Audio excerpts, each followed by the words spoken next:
Hi friends, welcome back to Ranji's Flavors.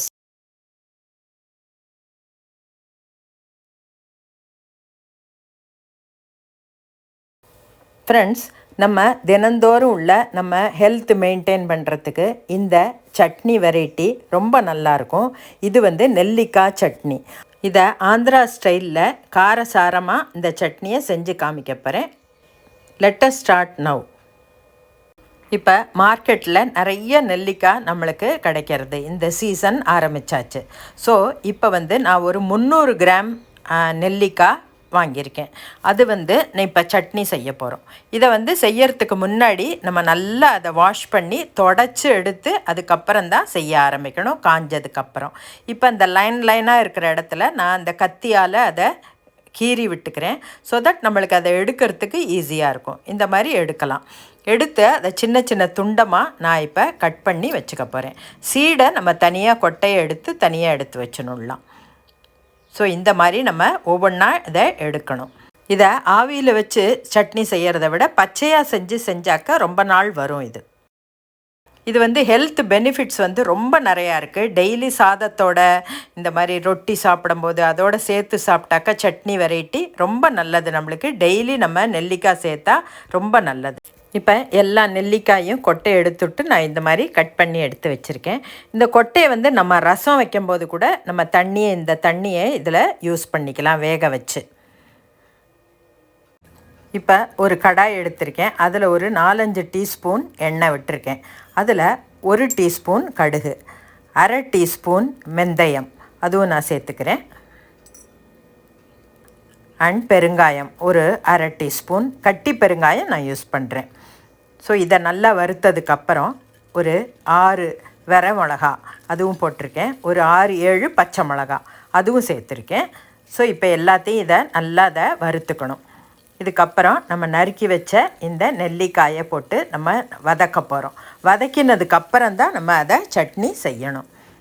இப்போ இது மாதிரி வதக்கிக்கலாம். ஒரு மீடியம் ஃப்ளேமில் வச்சு வதக்கிக்கலாம். இதில் ஒரு 1/2 டீஸ்பூன் மஞ்சப்பொடி அதுவும் சேர்த்துக்கலாம். சேர்த்து அதை நல்லா நம்ம வதக்கணும். இதில் கொஞ்சமாக நான் கருவேப்பிலையும் சேர்த்துக்கிறேன். உங்களுக்கு காரம் எவ்வளோ வேணுமோ அதுக்கு தகுந்த மாதிரி நீங்கள் இன்னும் கொஞ்சம் கூட மிளகாயை ஜாஸ்தி சேர்த்துக்கலாம். இதில் 1/2 டீஸ்பூன் உப்பு அதுவும் சேர்த்துக்கிறேன். நான் இப்போ 6-7 நிமிஷம் இந்த மாதிரி நான் வதக்கியிருக்கேன். இப்போ இது குக் ஆகிருக்கான்னு பார்க்கலாம். இப்போ கத்தியால் கட் பண்ணி பார்த்தா நல்லா ஒரு சாஃப்டாக இருக்குது. இப்போ ஸ்டவ்வை ஸ்விட்ச் ஆஃப் பண்ணிடலாம். இப்போ வதக்கின நெல்லிக்காயை நான் கூல் பண்ண வச்சுருந்தேன். இப்போ நல்லா கூலாக இருக்குது. இப்போ இதை ஒரு மிக்ஸி ஜாரில் போட்டு நம்ம இதை அரைக்க போகிறோம். இதில் இந்த நெல்லிக்காயில் புளிப்பு இருக்குங்கிறதுனால நம்ம உப்பு உரப்பு எல்லாமே கரெக்டாக பார்த்து போட்டுக்கணும். இப்போ நான் இதில் ஒரு 1/4 டீஸ்பூன் உப்பு சேர்த்து இப்போ அரைக்க போகிறேன். இப்போ இதை அரைச்சாச்சு. இது ரொம்ப நைஸாக அரைக்கல. ஒரு 2-3 டேபிள் ஸ்பூன் தண்ணி விட்டு இந்த மாதிரி நான் கொஞ்சம் கோர்ஸாக அரைச்சிருக்கேன். அப்போ தான் நம்ம ரைஸில் கலந்து சாப்பிடும்போது ரொம்ப நல்லாயிருக்கும். இப்போ இந்த சட்னிக்கு தாளிக்கணும். அதில் அதே கடாயில் நான் ஒரு 4 டேபிள் ஸ்பூன் நல்லெண்ணெய் விட்டுருக்கேன். இது எண்ணெய் ஹாட்டான உடனே 1/2 டீஸ்பூன் கடுகு, 1/2 டீஸ்பூன் உளுத்தம்பருப்பு, 1/2 டீஸ்பூன் கடலைப்பருப்பு அண்ட் ஜீரகம் 1/2 டீஸ்பூன். இது எல்லாத்தையும் நம்ம நல்லா அதில் வறுத்துக்கணும். அதுக்கப்புறம் ஒரு 10 பூண்டு பல் நான் இதில் சேர்க்குறேன். ரொம்ப நல்லாயிருக்கும் அதோட டேஸ்ட்டு. அதில் ஒரு சிவப்பு மிளகாயும் நான் சேர்த்துருக்கேன். அந்த பூண்டு டேஸ்ட்டு பிடிக்காதவா நம்ம சேர்த்துக்க வேண்டாம். இதில் கருவேப்பிலையும் சேர்த்து நல்லா நம்ம வறுத்ததுக்கப்புறம் நம்ம செஞ்சு வச்சுருக்கிற அந்த சட்னியை இதில் நான் வதக்க போகிறேன்.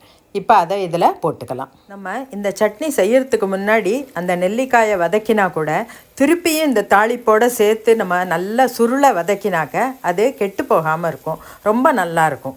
இப்போ இந்த தாளிப்போடு சேர்த்து மீடியம் ஃப்ளேமில் வச்சு நான் இதை வதக்கிறேன். ஸோ நல்லா வதக்கினா தான் அது நல்லா கெட்டு போகாமல் ரொம்ப நாள் இருக்கும். அட்லீஸ்ட் ஃப்ரிட்ஜில் வச்சு நம்ம டெய்லி கொஞ்சம் கொஞ்சமாக எடுத்து யூஸ் பண்ணிக்கலாம். ஸோ இதில் வந்து இப்போ வந்து நான் கொஞ்சம் அதை டேஸ்ட் பண்ணி பார்க்குறேன் எந்த அளவு உப்பு இருக்குதுன்னு. கொஞ்சம் உப்பு வேணும் போல் இருக்குது. ஸோ அதனால் ஒரு 1/2 டீஸ்பூன் திருப்பி நான் கொஞ்சம் உப்பு சேர்த்து இதை நல்லா நான் வதக்கிறேன். இது தயிர் சாதத்தோட, நம்ம பருப்பு பொடி சாதத்தோட, அந்த மாதிரி எல்லாத்தோடையும் ரொம்ப நல்லா ஆப்டாக இருக்கும். ரொட்டி சப்பாத்திக்கு கூட சாப்பிட்லாம். இப்போ இந்த வதக்கிய நெல்லிக்காய் சட்னியை ஒரு பவுலில் நான் எடுத்து வைக்கிறேன். பார்த்தாலே ரொம்ப டெம்டிங்காக ரொம்ப நல்லா இருக்குது. இந்த சட்னியை நம்ம ஹாட் ரைஸோட அதில் வந்து நெய் விட்டு கலந்து இந்த மாதிரி சாப்பிட்டாக்க ரொம்ப டேஸ்டியாக நல்லாவும் இருக்கும். ஸோ இதில் வந்து மேலாக இப்போ நான் கொஞ்சமாக கருவேப்பிலை இந்த மாதிரி தூவுறேன்.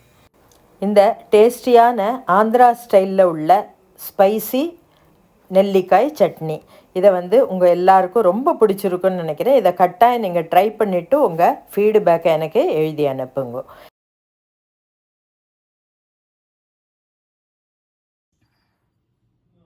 If you like this recipe, please press the like button and subscribe to my channel. Thank you so much. I'll be coming with a very new recipe soon. Thank you. Bye bye.